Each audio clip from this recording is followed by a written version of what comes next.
Bismillahirrahmanirrahim. Baiklah, kita akan melanjutkan pembahasan pada subbab yang ketiga terkait dengan sifat kelengkapan di R. Di sini kita coba melihat definisi yang sebelumnya telah diberikan, yaitu khususnya definisi supremum. Adapun untuk infimum itu hal tersebut bisa dilakukan serupa. Jadi yang kita lakukan nanti di sini, kita bisa buat analoginya di konsep infimum. Namun di sini yang akan kita perlihatkan yaitu pada konsep supremum ya, pada konsep supremum. Di definisi sebelumnya telah diberikan definisinya bahwa bilangan U, kalau kita punya himpunan S tak kosong di R, bilangan real U disebut supremum S, atau ditulis seperti ini. Tulis supremum S sama dengan ini, supremum S sama dengan U jika memenuhi dua kondisi. Yang pertama, U adalah batas atas S. Yang kedua, jika X batas atas dari S, maka U nilainya kurang dari atau sama dengan X. Atau kita bisa katakan supremum S itu nanti nilainya begini. Supremum S ini selalu kurang dari sama dengan X untuk setiap X elemen batas atas. Seperti itu. Selain itu juga sebenarnya kalau kita punya yang seperti ini, di sini juga nanti berdasarkan yang kita lihat itu nanti bisa dilihat bahwa supremum S itu pasti tunggal. Jadi nilai supremum itu pasti tunggal. Tidak mungkin ada dua bilangan yang sekaligus menjadi supremum dari suatu himpunan. Hal itu tidak mungkin berdasarkan definisi, dan itu juga bisa dibuktikan kalau ingin dibuktikan. Saya kira itu cukup sederhana kalau mau diperlihatkan. Kemudian dari sini juga kita bisa lihat bahwa di kondisi tertentu bisa jadi supremum S itu anggota S, bisa juga tidak. Contohnya seperti ini. Misalnya kita punya himpunan S-nya itu adalah yang tadi X elemen real, kemudian X-nya kurang dari 5. Nah, di sini kan kalau kita perhatikan, pertama dugaan kita, jadi kita menduga dulu, kita duga yang mana supremumnya. Dugaan kita kan supremumnya si S nanti itu adalah si U. Jadi dugaan kita supremum S itu adalah 5. Jadi supremumnya adalah 5. Bagaimana melihatnya?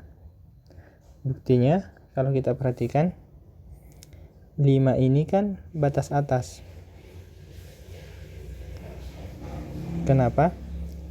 Karena jika kita punya X anggota si S, tentu menurut definisi 5 itu lebih dari si X. Maka kita katakan ini bahkan bisa dibilang ya 5 lebih dari X, atau dalam hal ini boleh kita katakan ini berakibat 5 lebih dari sama dengan X. Sehingga sesuai definisi batas atas, kita punya kesimpulan bahwa ini maka di sini ya, bahwa 5 itu adalah batas atasnya S. Nah, sekarang yang kedua, bagaimana menunjukkan bahwa X itu batas atas dari S berakibat yang keduanya. Ini yang satu sudah selesai, berarti yang satu ini X batas atas dari S. Nah, berarti kalau X batas atas, berarti misalkan X batas atas dari, atau ya kita ambil yang lain ya, karena kita sudah pakai X. Sebenarnya tidak masalah juga, cuma lebih amannya kita ambil misalnya Y batas atas S. Artinya apa? Artinya Y pasti lebih besar sama dengan X untuk setiap X anggota S. Nah, dari konsepnya pendefinisian S, X ini kan nilainya kurang dari 5. X ini nilainya kurang dari 5. Sehingga targetnya di sini bagaimana memperoleh, kita menginginkan bagaimana memperoleh Y nanti itu nilainya lebih besar sama dengan 5 menurut ini kan, atau kita bisa tulis di sini 5 nilainya kurang dari sama dengan Y. Ini yang kita inginkan. Nah, bagaimana caranya memperoleh bahwa 5 kurang dari sama dengan Y? Cara lainnya, andaikan. Berarti kita andaikan ternyata 5 itu tidak kurang dari sama dengan Y, atau 5 lebih dari Y. 5 lebih dari Y. Maka apa artinya? Maka menurut pendefinisian S, Y itu nanti elemen dari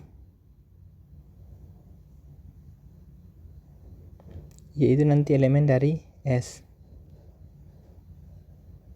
yaitu elemen dari S. Padahal kalau demikian Y elemen S,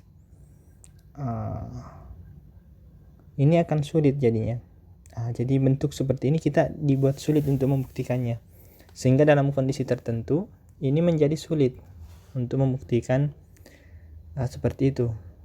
Nanti kita akan diberikan cara lain atau formula lain yang memudahkan kita membuktikan hal ini.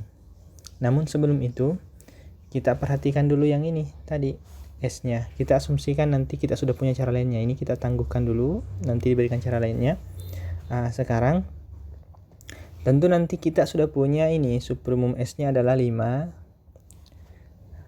Dan kita lihat 5 ini bukan anggota dari S. Kemudian contoh lainnya, misalnya kita punya himpunan lain T misalnya. Ini nomor 1 misalnya, ini nomor 2. T, di mana T-nya itu X elemen real, X-nya kurang dari sama dengan 5. Ini nanti kalau kita buktikan, itu bisa dibuktikan bahwa supremumnya T itu sama dengan 5 juga. Nah, kondisi di sini 5 itu elemen T. Jadi supremum itu bisa jadi elemen dari himpunannya, bisa jadi juga bukan elemen dari himpunannya, seperti itu. Nah, sekarang kita akan coba mencari solusi bagaimana membuktikan hal seperti ini, karena sepertinya sulit jika kita menggunakan konsep yang langsung tadi, yang langsung menggunakan definisi 232 bagian A. Itu kita kesulitan. Sekarang kita coba mengembangkan atau melihat formula lain dari bagian kedua. Ini kan tadi bagian pertamanya aman ya. Kalau kita mau lihat tadi kembali, ini tadi aman. Yang bermasalah yang ini, membuktikannya sulit. Sekarang kalau kita perhatikan bentuk ini, U kurang dari sama dengan X, ini X batas atas S, maka perhatikan, kita coba lihat dulu, tekankan dulu, perhatikan syarat kedua, syarat 2 di definisi 232A. Jadi ini yang diperhatikan, syarat 2-nya. Nah, untuk syarat 2-nya ini, kalau kita buat kontraposisinya, itu kan senilai dengan jika X kurang dari U, maka X bukan batas atas S. Sehingga kalau kita buatkan ininya garis bantu, katakanlah kita punya garis bantunya seperti ini, garis bantunya seperti ini misalnya. Kemudian katakanlah himpunan S-nya itu yang ini, yang merah ya, katakanlah ini S-nya, ini si S yang merah.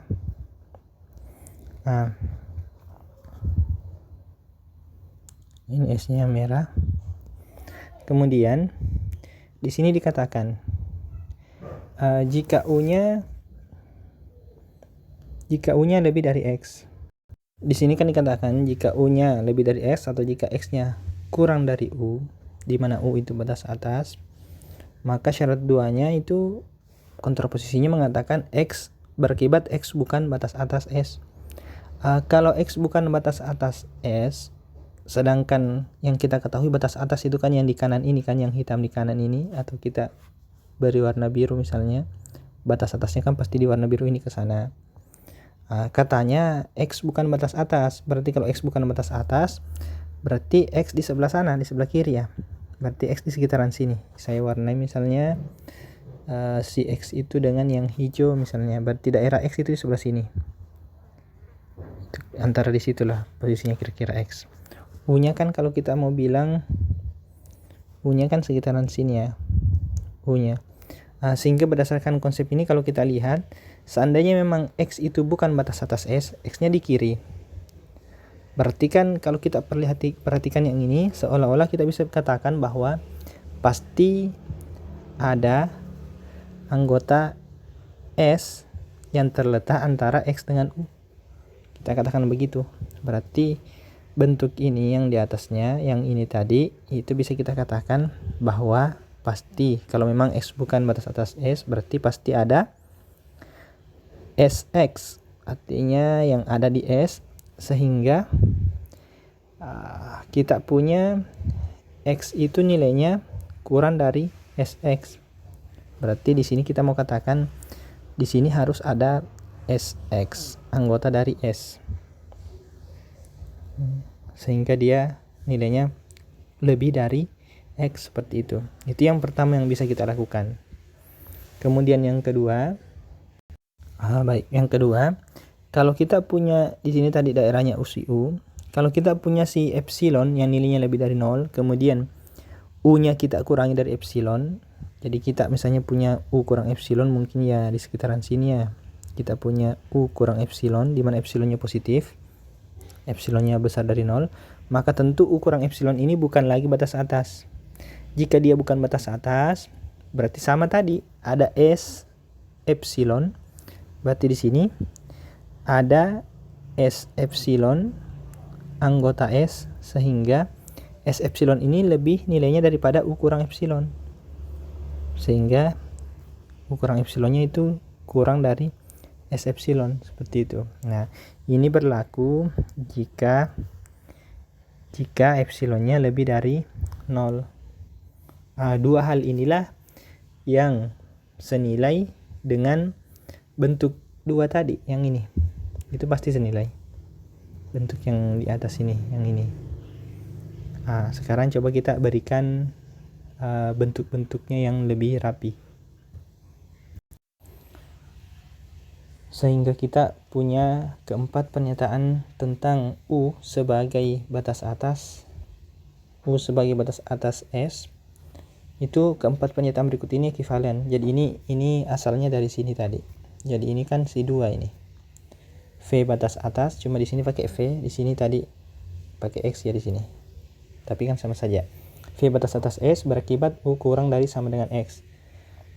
Diperoleh 3 yang lainnya, dan keempat pernyataan ini ekuivalen. Ini coba dibuktikan. Sehingga nantinya bisa memilih yang mana mau digunakan. Ini bisa dibuktikan. Dan buktinya juga ini. Saya kira bisa dicoba untuk membuktikannya. Kemudian berdasarkan hasil ini, kita bisa mendapatkan 2 formula baru terkait dengan menentukan suatu bilangan merupakan suprimum atau bukan. Tentu juga bisa didapatkan 2 lemma atau teorema baru terkait infimumnya, karena ini analogi dengan suprimum, antara suprimum dengan infimum. Bentuk yang pertama yang serupa nilainya itu bunyinya seperti ini. Lemma 233. Bilangan U adalah suprimum dari himpunan S subset dari R yang tak kosong jika dan hanya jika berlaku 2 syarat. Yang pertama, X kurang dari sama dengan U untuk semua X elemen S. Ini untuk menunjukkan bahwa si U itu adalah batas atas. Yang kedua, jika V kurang dari U, maka terdapat S aksen di S, sehingga V kurang dari S aksen. Ini merujuk ke bentuk yang ketiga tadi, yang ini. Jadi kita bisa menunjukkan bahwa suatu U suprimum jika memenuhi dua kondisi ini. Berarti dua kondisi ini ekuivalen dengan yang tadi, yang di awal, yang di sini. Itu ekuivalen dengan itu. Kemudian selain ini, untuk buktinya silahkan dicoba. Saya kira ini bisa dilakukan. Untuk yang kedua, ada bentuk lain yang mungkin juga terkadang lebih mudah kita gunakan. Lemma 2, 3, 4. Baik. Untuk bentuk yang kedua itu seperti ini modelnya. 2, 3, 4, lemma 2, 3, 4. Bilangan U sebagai batas atas himpunan tak kosong S di R merupakan suprimum S jika dan hanya jika untuk setiap epsilon besar 0 ada S epsilon elemen S, sehingga U kurang epsilon itu kurang dari S epsilon. Bagaimana cara ininya, membuktikannya? Kita bisa mulai dengan ini kan jika dan hanya jika ya, berarti dua arah. Kita coba yang dari kiri ke kanan dulu. Berarti kita punya ini, misalkan U batas atas yang merupakan suprimum, berarti kita bisa tulis U sama dengan suprimum dari S. U adalah suprimum S. Maka menurut definisi berarti berlaku yang ini ya, yang di atas tadi. Berarti berlaku dua hal ini, karena dia suprimum S. Sekarang kita akan tunjukkan yang ini, bagian ininya yang kita ingin tunjukkan. Berarti kan berlaku ini tadi, ini diingat tadi, berlaku yang ini karena dia suprimum. Berarti yang pertama diambil, kita mulai dari sini, diambil sebarang epsilon besar 0.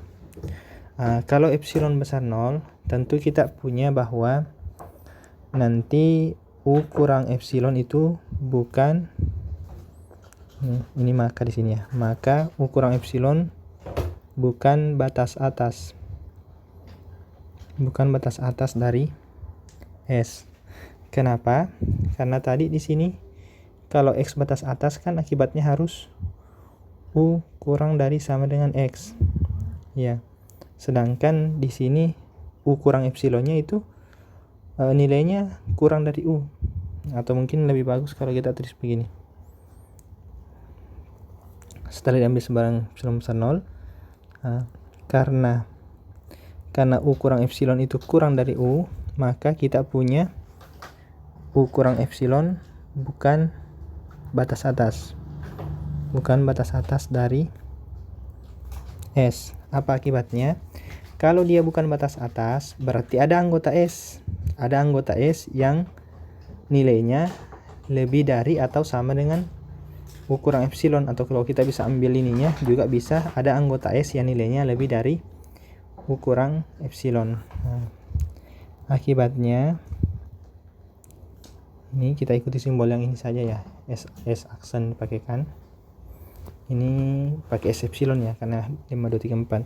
Akibatnya pasti ada S epsilon elemen S yang nilainya lebih dari U kurang epsilon. Seperti itu. Dan terbukti dari kiri ke kanannya. Sekarang bagaimana dengan dari kanan ke kirinya? Untuk dari kanan ke kirinya, kita punya informasi yang kita dari kiri ke kanannya, kita punya S itu subset dari real tak kosong, dan kita juga punya U sebagai U sebagai batas atas S. Kita mau tunjukkan bahwa dia nanti suprimum dengan memiliki sifat ini. Kita misalkan kita sudah punya ini, yang ininya. Misalkan untuk setiap epsilon besar 0 itu ada S epsilon elemen S, sehingga U kurang epsilon kurang dari S epsilon, itu yang kita punya. Sekarang bagaimana menunjukkan bahwa dia adalah suprimum? Berarti cukup ditunjukkan syarat keduanya saja ini, karena kan dia sudah batas atas ya. Berarti kita menunjukkan yang keduanya ini. yang keduanya.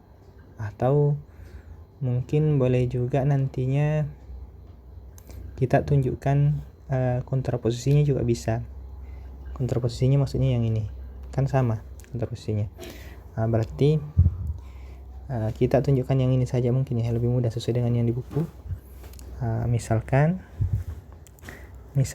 kita punya Z kurang dari U, maka kita bisa lihat bahwa U kurang Z itu nilainya lebih dari 0.